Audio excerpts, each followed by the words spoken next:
Take a look at the top of the Empire State Building sometime.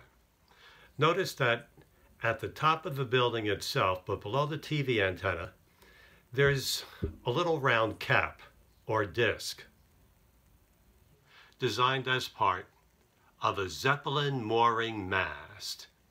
You were supposed to get on and off Zeppelins, dirigibles, blimps, by open stairway at the top of the Empire State Building.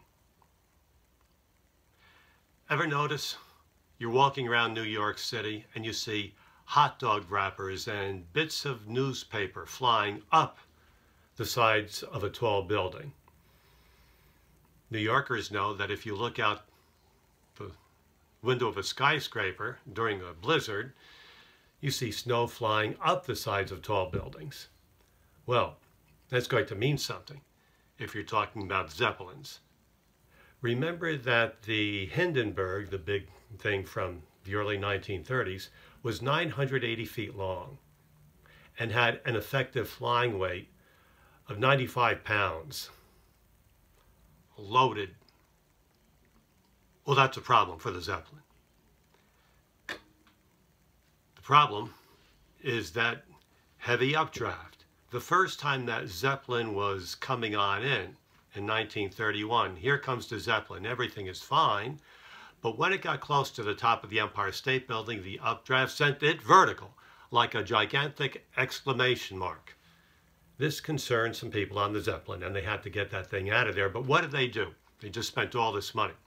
The engineers of the company said, fill the hold, H-O-L-D, a vast open area on any ship. Fill the hold with water.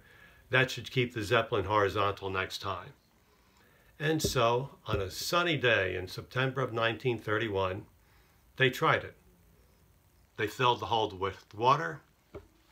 Took all night, and then they floated that thing on in again.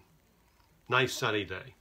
Everything is going well, but when the Zeppelin got close to the top of the Empire State Building, a 6-block area of Midtown got soaked.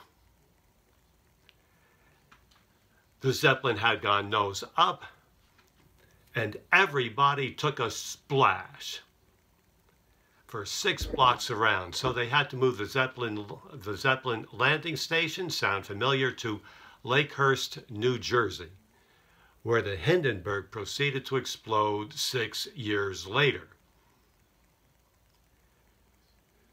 36 people were killed that evening in Lakehurst.